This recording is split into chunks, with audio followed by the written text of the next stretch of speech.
Hello, y'all. I hope you're having a fantastic day today. I am Nobodium, and today is going to be like a review of He-Man Masters of the Universe. I may not be the most knowledgeable of to the He-Man and the She-Ra and Masters themselves, but thought I'd give my opinion to the world. And yes, I am elongated. Who doesn't like a bigger me? But yeah, I want to just yap about it, see what happens. And yes, this is a song on my very cheap mic, if you are questioning that. But yeah, Masters of the Universe, a 80s cartoon, maybe more. I think it had a comic run. I should have done some research, but I never do any before plans. But yeah, and this movie just pokes a lot of the funny things about what that the concept is, and I think it does well without breaking the universe completely, just being like a comedy of once was and not taking itself extremely serious. The only person in here that really takes it serious is Skeletor because he's the villain, like, or he should be serious. But at the same time, you can also tell like really amusing in the fact that he's like playing into it, and then like he's like, I ended it with my hands up into the sky. And he's just like, why would I end it like that? Very amusing, but very nice. It was cool to see some of these characters and the way that their choreography or what's his name? There was almost a 10-minute fight in the beginning between. Let me just research it real quick. Uh, Something I should have done prior, and I'm blasting the mic with some shorts because quick dopamine is my addiction. So there's Vivian. Vivian. He-Man movie cost. It was a Idris Elba. He's man at arms. He's good with a bunch of arms. He's the master of arms. And yeah, 10-minute fight with the Trapper, and it was really good, really well choreographed. All the tech and the way it pops out and hisses whenever it does stuff, and the fight was so good. Like just seeing him, and then obviously bad guy wins, and he has to be the military guy to turn around and realize the wrong in his ways.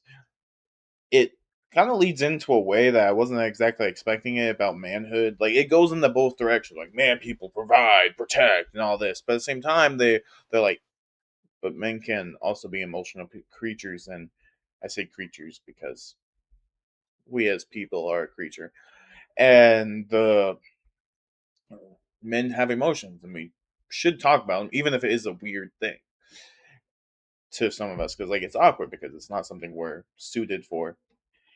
So that was really nice between the Man at Arms and He Man, or Adam, as he's called in our world. So the plot kind of starts off. It was peaceful life. Yes, there were bad people, but nothing really bad happens. And then the bad thing happened, and a bunch of things, and Skeletor gets what he wants, and Adam's sent to our world, and he's there for 15 years. He's early 20s, I think, and he's like an insane man to us. I need my sword. It's so long. It's so shiny. It's perfect. It holds the power of Eternia. And his coworkers, his people, he's on a date and he's telling people about this, and they're like, "Yeah, I need to get out of the shoe." And his job's like, "You can't be looking at swords, man. You maybe use it. You might be plotting something." And he's like, "No, let me tell you, I'm from Eternia, man." Yeah, he's like, but then someone's like, "I found your sword," and he goes, and the statue's holding it, and he breaks it, steals it, and then the cops come to his place, and they're like, "We heard you steal a sword," and they shook him down, and they shook him down. He was like, "My sword, my sword," and I'm just like, "Why is he doing this?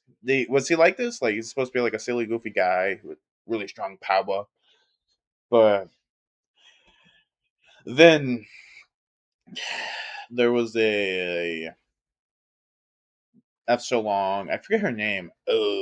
She's goddess warrior or something, I think. And she comes in this big gorilla. If you know about the Lego guy off of YouTube and such, um, comes up and he starts beating them, and they go back to Eternia, and Skeletor's like, "No, I needed my sword, and you didn't bring it back, you pathetic thing." Yeah. I also had the Allison Brie in here, if you know her from the Community. I don't know her. I've seen a couple episodes of Community. Not a big name in my books, but my dad thought she was a big name, and he really enjoyed it. So she did pretty good playing Evil Lynn. Evil Lynn. Story goes, and he awakens his power, fights the Trapper, breaks his arm. Big hurrah!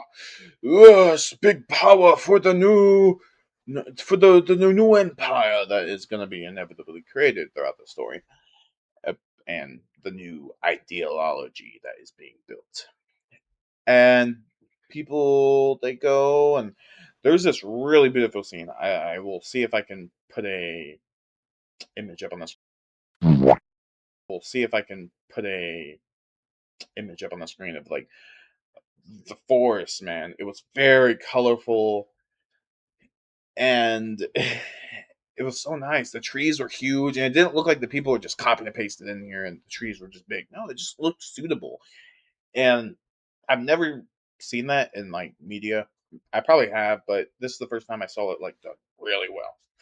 Big props to the people that and the FFX or CGI, whatever they used. Good job to them. And the after that, you know, South was like, "Come, if you give me sword, I give you your papa back." And he's like, "I got to, man. He's my dad. I knew him for like 2 seconds in the opening act, and he beat me up and walked away." And Eldris Elbow was like, "Stand proud, show him you're a man." And he said he didn't look at me ever again until he was like, "Take him into the Gray Skull." Yeah, that guy. That guy who pushed you around and didn't think of you much as a pipsqueak. You have really holds you put him in high praise as your father, but maybe I'm wrong. But yeah, the story goes, and eventually gets kidnapped. Not kidnapped. He ends up fighting a bunch of crew in front of his father, and he's like big, strong, doing shit. His father's like, "Wow," tear down his eye. "You're an incredible son." As he's crushed by the rocks that were falling on him after he does a magical lightning bolt toward him and Skeletor, trying to kill Skeletor because Skeletor was going to kill him or something. I forget. And then he kills his own father because they're right next to each other, so I might as well kill one of them, right? And the whole he gets taken after his father, and he's like, "I'm everything you want me to be, father." And he's like, "What? What do you mean?" He's like, "I'm the man that protects." He's like, "No, I never wanted that from you. I wanted you to be you. You. I just want you to be you, man." Which is a good advice, just said very poorly, in my opinion, in an amusing way. And then he gets kidnapped, and he's not telling everyone, "We need to work together. We can't be just backing our. We can't just be forwarding ourselves. We got to back ourselves." And yeah, that was good speech. And then he starts talking to Ram Man, who rams his head into things, and he gives head. Actual wording from the show, I'm fairly certain. The movie, I'm fairly certain. And then we got Fisto, because he fists. He punches. He punches. He does. He fists, but he punches. Great names, I have to say. All from the original cartoon and comics run.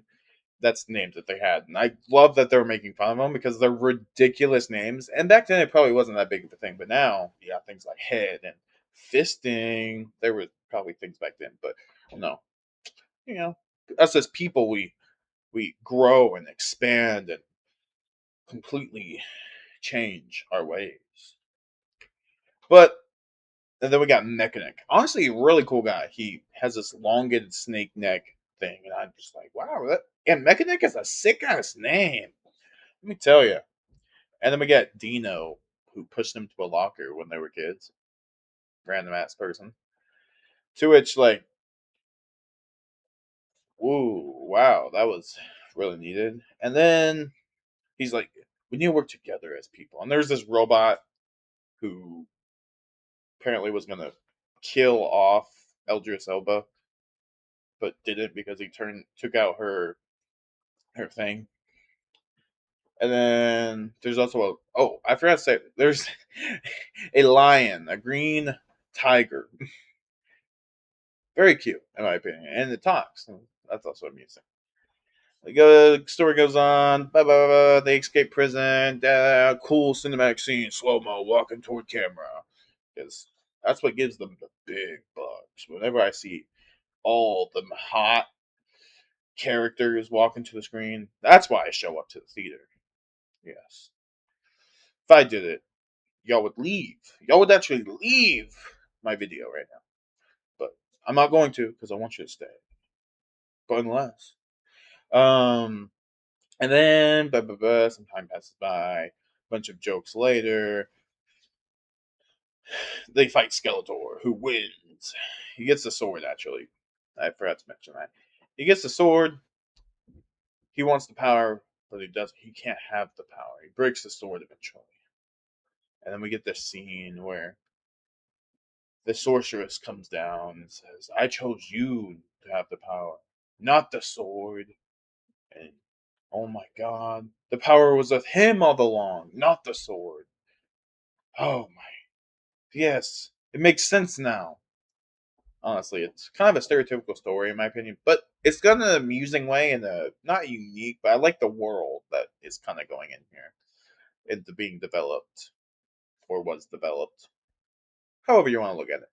And then they fight. He wins, and a really cool scene. Honestly, like it was very cinematic, and it wasn't like taking itself too serious with like hoo hoo punchy punch, but it goes into like the big cinematic like the bad guy jumps and does the magic spell and all that until eventually, you know, Skeletor's a weak pussy. And then he eventually beats him up. Bam, bam, bam, bam. Super speed. He has like super speed or some sort of a speed adjacent power and eventually just destroys him. Time passes by. Good ending. Then we learn, what'd you name yourself, pal? It's kind of funny. It's embarrassing. He-Man. Yeah, pretty good. It sounds like I'm like trying to say it's bad, but no, it's really amusing, very fun. It doesn't take us too serious, and I think that's what's good about it is it doesn't take itself serious, and the fact that there's too many serious things with like a media of like fantasy or hero type related things. Marvel, DC is doing better. I like Superman, and then we also had like a little post credit scene with Shira. Shira's going to come into the mix, who was created as like a female adjacent to He Man. So the women had a counterpart instead of the men always being the center of attention, which is nice. And it basically confirms there's going to be another film. And now, as you sat through my long rant about He Man and the movie and Masters of the Universe, it's time for me to master that bed and pass the fuck out. But yeah, if you like this video, bomb that like button, leave a comment, and subscribe to the next one. Hope you have a fantastic day, and bye bye!